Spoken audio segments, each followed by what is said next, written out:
Bien, voici tout le monde la suite de cours, suite dans les chapitres sur l'équilibre chimique. Donc aujourd'hui, on va aborder le chapitre 3, les déplacements d'équilibre chimique, principe de Le Chatelier. En gros, vous savez très très bien, quand on parle d'un équilibre, s'il est vraiment un équilibre, ce n'est pas une réaction finale, donc l'équilibre pourra être en fait perturbé.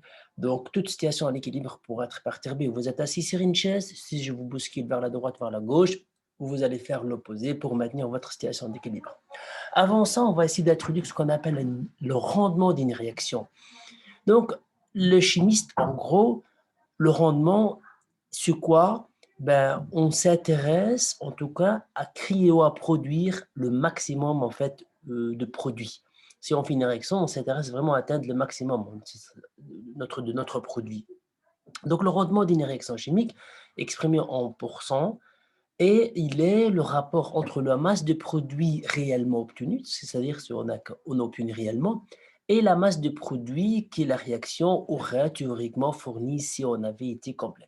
Donc, supposons que si nous, on s'attend à produire 3 kilos, alors qu'on obtient 2 kilos, ben, le rendement, c'est 2 sur 3 fois 100. Ça, c'est notre rendement. Donc, évidemment, on fera ça avec des exemples, ce sera plus clair. Il était indispensable pour les chimistes d'augmenter au maximum le rendement d'une réaction. Donc, nous allons maintenant examiner comment procéder pour se faire dans ces cas d'une réaction limitée par l'équilibre. Certes, le problème, c'est ça. Quand on a un équilibre, il faut qu'on s'intéresse comment en fait, on fait pour avancer le plus vers le produit. Première, déplacement d'un équilibre chimique, principe de Le Chatelier. Donc, nous avons vu en fait dans le cadre de laboratoire deux facteurs qui peuvent influencer la position d'un équilibre chimique et par ce conséquent également le rendement de la réaction. Pour approfondir, on va voir en fait ces différents facteurs ensemble ici via trois expériences. Voici une première expérience. On va prendre ici cette expérience, on va aller chercher, mettre le chlorure de fer avec thiocyanate de potassium, donc 0,1 molaire. On prépare une solution. Une fois qu'on prépare une solution, on le repartit à 3. Une partie, on la garde à témoin, le deuxième tiers, on le met dans le glaçon, troisième tiers, on le met dans de l'eau chaude. Et puis, on va observer, on note. Voilà, je vous montre maintenant l'expérience. Donc, l'expérience a été filmée dans notre classe. Et voilà, qu'on en a déjà préparé la solution. Et donc, on fait maintenant le 3. Voilà, le premier, c'est dans de l'eau chaude. Le deuxième, dans de la glace. Et la troisième, dans juste, il joue à jouer le main. On attend un petit peu. On regarde. La première chose, quand on mélange les deux, on voit qu'on a formé un produit rouge, rouge partout. Et du coup, bah, c'est le témoin, ça c'est le chaud, le froid, et ça c'est le chaud. Je ne sais pas si vous remarquez déjà quelque chose entre ces trois-là.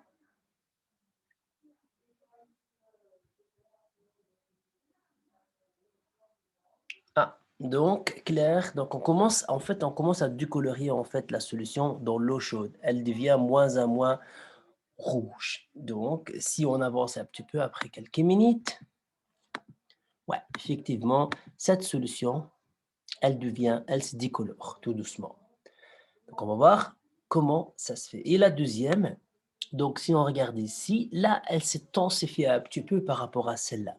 Donc, le froid décolore un peu, alors que le chaud le décolore un peu, alors que le froid la garde, enfin, il a tensifié la coloration. Pourquoi? On va regarder ça maintenant ensemble dans la suite.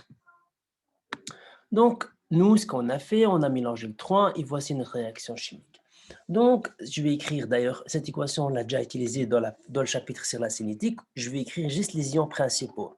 Les ions principaux, c'est qu'on vous dit F3+, avec thiocyanate, aqueux, de l'eau, quoi, produit, un produit qui, celui, est responsable à cette coloration. On le met entre deux accrochés. Il faut savoir que quand on l'a expliqué, j'ai écrit les principaux. Je n'ai pas mis le chlore et je n'ai pas mis le potassium. Donc, cela, ça donne une coloration rouge. C'est grâce à lui une coloration rouge.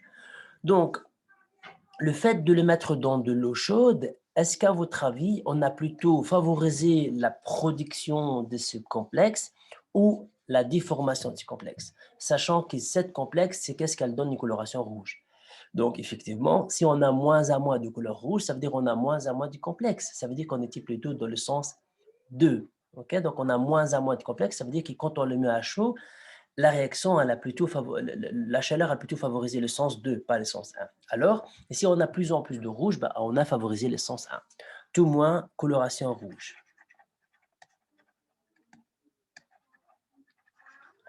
Le 1, c'était lequel de 1?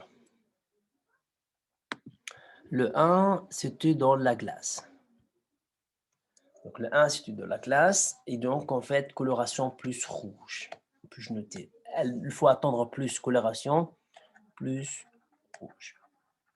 Il faut attendre plus, mais voilà, on le voit un petit peu. Et la coloration, et c'est une décoloration. Une décoloration.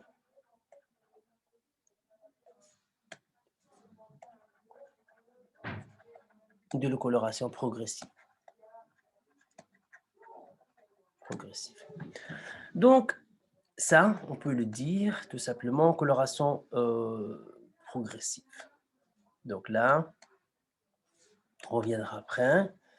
Donc, si on fait ça, la réaction et déformation, sachant que la réaction ici, elle est exothermique, ça veut dire exo.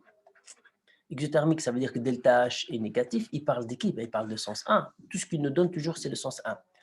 Eh bien, libère de la chaleur. En se rappelant en fait des principes de conservation d'énergie, quel est le caractère endo-exo de la réaction inverse? Ben, si cette réaction elle est exo, ben, d'office, ça c'est l'inverse, ben, c'est endo. Endothermique et du coup delta H est positif. Ah, ça veut dire quand nous on a chauffé, on a favorisé quel sens? Exo ou endo? Ben, on a favorisé le sens endo parce qu'on était dans le sens 2. La question, la température est-elle un facteur capable de modifier l'équilibre? Si oui, dans quel sens? Je vais répondre à cette question ici. La température, oui. En fait, l'équilibre a été modifié. Donc, oui, je note la réponse ici pour la question 3. Oui. Eh bien, dans quel sens? Dans le sens, si nous, on a augmenté la température, dans le sens endo. Dans le sens endo, quand on augmente la température. D'accord. Nous, on a chauffé, elle fait quoi? Elle va aller dans le sens endo. On va avancer. Conclusion. Eh bien, pour conclure pour cette première partie,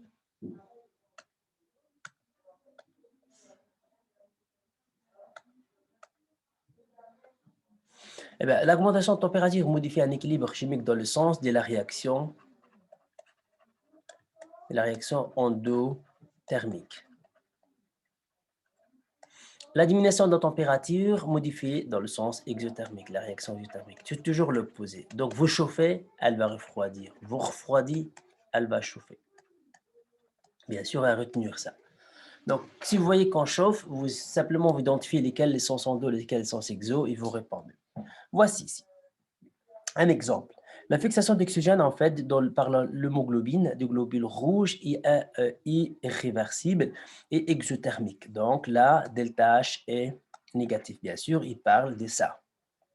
Sens 1. Sens 1 ou sens 2. Donc celui-là, delta H positif. Là, c'est exo. Là, c'est endo. Et on vous dit, cette réaction est-elle favorisée en cas de fièvre? Vous dites, ah, si on a de la fièvre, égale à quoi? Température élevée. D'accord. Donc, la réaction va aller dans quel sens?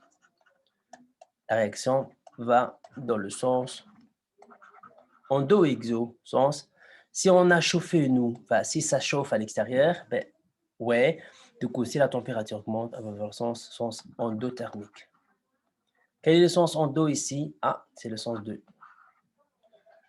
Donc, on va plutôt favoriser ou défavoriser. Ah, ben, si on va vers le sens 2, on va avoir moins en moins d'oxygène qui se fixe par l'hémoglobine. Du coup, en fait, on a moins en moins de mal déjà à respirer. Donc, en fait, elle est défavorisée. Défavorisée. OK? Donc, c'est parce qu'elle va dans l'autre sens à cause de la fièvre. Ça, c'est le facteur bien. Maintenant, supposons ce qu'on va faire, on va faire autre chose. On va plutôt prendre la solution 1 Et on va essayer de garder à témoin et on va ajouter un autre composé FCl2 ou CN. Voilà. Et on va voir ce qui se passe. Donc normalement, on a une petite vidéo pour ça.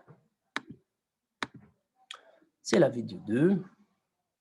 Donc voilà. Donc ça, j'ai pris 2A. Donc 2A, je vais ajouter juste ici de chlorure de fer dans A de type A. Et si on y ajoute dedans, qu'est-ce qu'on remarque? On remarque qu'encore la coloration devient plus rouge. Rouge sang carrément. Donc ça veut dire vraiment, on a formé plus de complexes, les produits responsables de cette coloration. Donc on va essayer de noter. Donc là, c'est coloration ici, je n'ai pas ajouté l'autre, mais on va juste faire A, c'est assez simple. Donc là, c'est rouge. Et donc, quand on a ajouté ça, elle devient coloration plus rouge. Et là, on ne l'a pas fait. Donc, ça veut dire quoi? Ça veut dire, si nous, on a Fe3+, plus SCN-, et on a FeSCN, et donc, on vient d'ajouter une seule chose, on va ajouter celui-là. On ajoute ça, et on obtient encore plus de ça. Ça veut dire, si on y ajoute ça, la réaction a été dans le sens 1. Donc, on vient d'ajouter, et puis on va dans un sens. Pourquoi on est dans le 1? Parce qu'en fait, on vient d'ajouter quelque chose, et pour diminuer ce qu'on vient d'ajouter, on va aller dans le sens pour réduire cet ajout. D'accord. Et d'ailleurs, autre chose, comment c'est qu'on obtient plus de rouge alors qu'on a ajouté que ça? Ça prouve à 100% qu'il y en a encore ça d'avant. Donc, c'est pour ça une réaction à l'équilibre. Tous les réactifs ou le produit sont tous les 3, tous les 4 présents à l'équilibre. Donc, il y a toujours ça, il y a toujours ça, il y a toujours ça. Jamais qu'un de ces trois-là, il sera zéro, parce que sinon, la réaction, elle est complète, surtout au niveau des réactifs. Donc, mais si vous ajoutez plein, vous, à un moment donné, ça, il ne sera jamais zéro, parce qu'elle est freinée par un équilibre. Donc, elle est limitée, la réaction. Elle n'est pas une réaction complète. Donc, la réaction à l'équilibre, c'est le réactif sont présents, les deux ensemble, avec bien sûr le produit. C'est pour ça qu'il y a deux flèches. OK. Quel est le facteur qu'on a fait maintenant? C'était la concentration ou la quantité, on peut dire ça. La quantité ou la concentration, la quantité ou la concentration.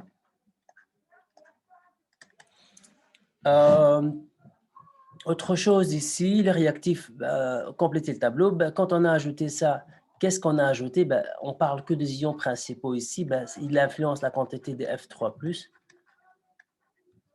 Et l'intensité de couleur, plus rouge. Le sens de déplacement, on va vers le sens direct, sens 1. Ça veut dire que parce qu'on a formé plus de rouge, ça veut dire qu'on a formé plus de produits. Là, c'est le principal, celui-là. Plus rouge par rapport au tout moins, c'est sens 1. Dans quel sens la concentration des réactifs ajoutés modifie-t-elle un équilibre? C'est dans le sens 1. Pourquoi le sens 1? C'est sens pour réduire. Donc, en fait, ici, donc chaque fois qu'on ajoute un réactif, pour réduire l'ajout, on va vers le sens 1. Pourquoi? Parce que comme ça, on consomme ce qu'on vient d'ajouter. Donc, c'est toujours l'opposé. Conclusion ici, l'augmentation de la concentration d'un constituant d'un système à l'équilibre déplace celle-ci vers... Donc, quand on ajoute la concentration d'un constituant dans un réactif, dans un système, en équilibre, déplace celui-ci dans le sens, pour réduire, enfin, je peux le dire comme ça, dans le sens pour réduire ou pour, oui, pour réduire la concentration de celui-ci. Pour réduire ou pour récompenser ou pour, oui, pour réduire la concentration de celui-ci. Donc, ou sa quantité. Donc, si vous ajoutez quelque chose, on va vers le sens pour réduire sa concentration. Ok, donc c'est deux choses maintenant. On vient de faire la température, on vient de faire la concentration. Donc, suite à chaque modification, on peut toujours prédire ou dire le sens. Une application, vous connaissez sans doute en fait ces genres de objets. Et du coup, ben, on appelle ça, elles sont indicatrices. Quoi? Parce qu'en fonction de l'humidité, en fonction de la chaleur, ben, en fait, leur couleur change. Et donc, si je prends ici ben, à chaud, ben, il devient bleu. Et à froid, il devient ben, rose. Et donc, voilà la réaction. Bleu parce qu'on va favoriser, rose parce qu'on va aller vers là, on favorise le sens 1. Et bleu, on va vers là. Donc, voilà, par exemple, quand on chauffe, bah, la réaction va faire quoi? Va refroidir. Bah, pour refroidir, elle va vers le sens endothermique. Donc, si on voit que c'est bleu, ça veut dire que le sens D, c'est endothermique. Donc, si quand on chauffe, température élevée, c'est endothermique. Comment on sait que c'est le sens D, c'est endo? Parce qu'on voit que c'est bleu. On voit que c'est en fait, la réaction, elle a dit aller dans le sens 2, c'est parce qu'on le voit réellement, ça donne bleu. Donc, sens 2, endo, sens 2. Ben, si la température diminue, si la température diminue, ben, elle va dans le sens exo, ben, ici c'est sens 1. Donc, parce que nous, quand on le refroidit, ben, pour revenir, pour chauffer, ben, elle va faire le sens exo, ben, c'est le sens 1.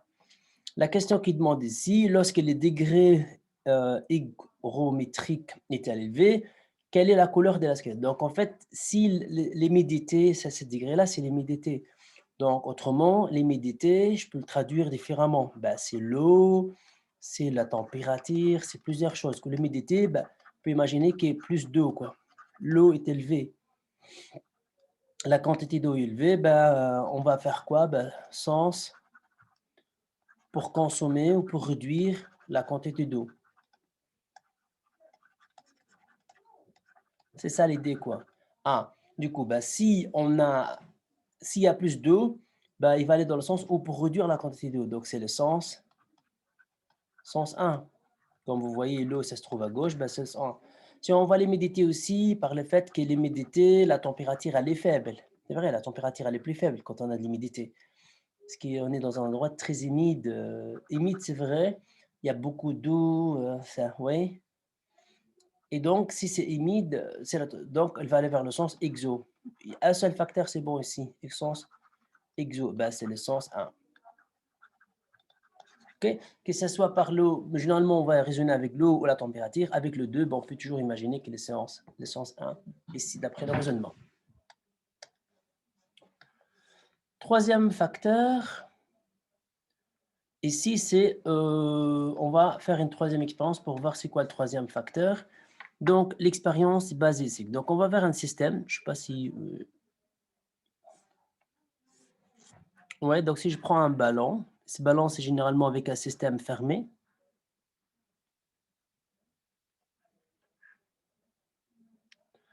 Et je mets un système et en fait, dedans, on sait très bien si un système à l'équilibre.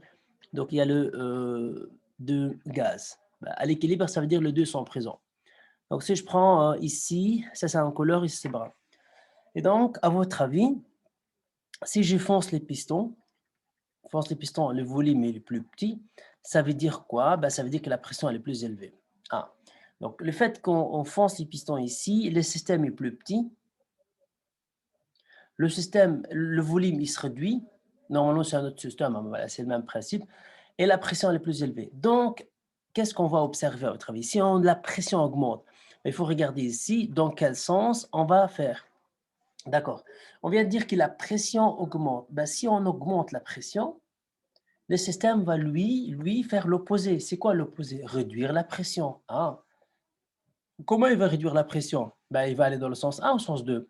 Ben, il va aller dans le sens 2. Il y a deux gaz et le sens 1, c'est un gaz. Et en fait, il va produire au moins des gaz. Ben, pour produire au moins des gaz, il va aller vers là où il y a moins de gaz. Ben, c'est le sens 1. Du coup, observation, on observe, on est censé obtenir quelque chose à couleur. Alors, si on rétrécit, le volume augmente, la pression diminue. Il va faire quoi? Il va augmenter la pression, ben, il va encore produire plus de gaz, il va aller vers ça devient brun. Coloration brun. Dans le ballon, on va aller plus avoir un couleur parce qu'on va aller vers le sens 2, alors que là, on va vers ça. Donc, avec les mêmes principes, c'est toujours l'opposé. Quel est le facteur? Ben, les facteurs ici, ben, c'est la pression.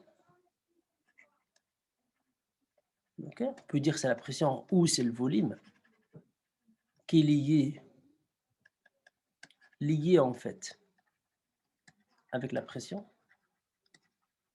Okay? Bien.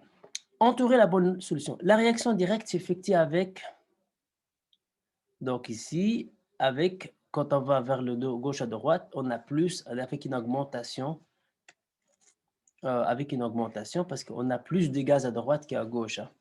On a 2 gaz ici, 2 gaz là et un seul gaz. Donc là, c'est comme ça.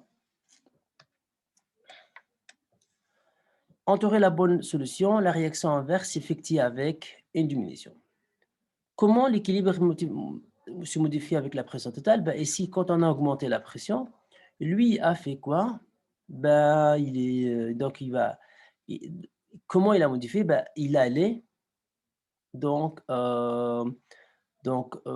oui, si on augmente la pression totale, il va aller dans le sens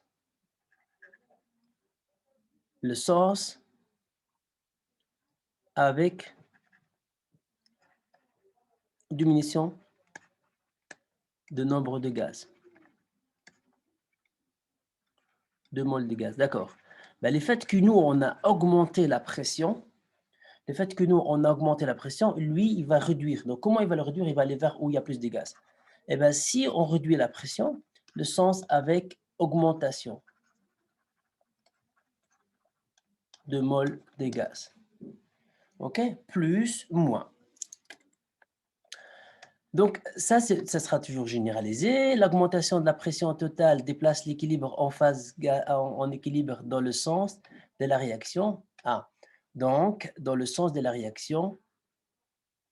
Donc, la augmentation, donc le sens déplace l'équilibre en phase gazeuse dans le sens de l'augmentation de la réaction, dans le sens de la réaction de diminution de nombre de moles de gaz, diminution de nombre de moles des gaz. Ça veut dire qu'on va dans le sens pour diminuer le nombre de moles de gaz. Le système réagit donc pour réduire ou pour récompenser l'augmentation des pressions imposées. OK, donc on augmente, on va réduire. Comment on réduit? On va vers là où il y a moins de gaz. Voici une réaction très connue.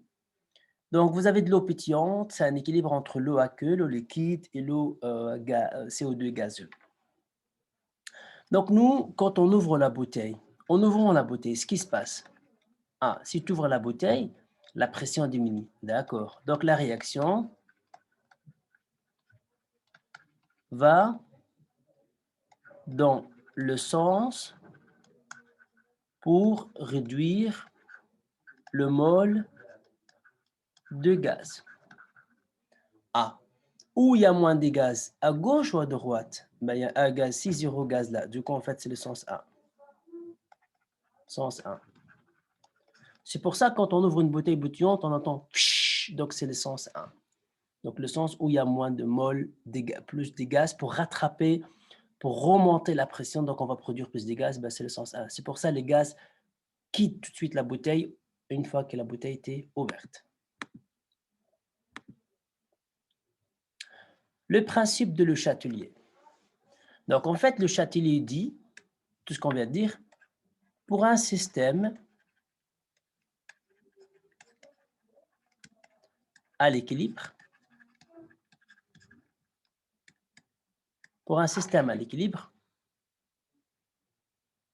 tout changement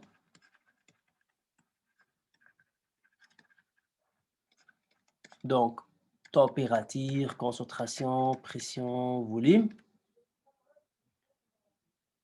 tout changement fait évoluer, si je peux le dire comme ça, fait évoluer le système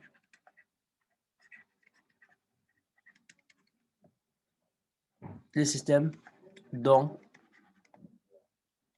dans le sens pour s'opposer ces changements. Donc, pour un système à l'équilibre, si on fait un changement, le système va aller dans le sens opposé pour réduire ou récompenser ces changements-là. Voilà pour cette partie. Donc, 3 facteurs, 3 modifications. Vous n'hésitez pas à avancer les questions que je vais peut-être poster une vidéo, à mon avis, avec la suite.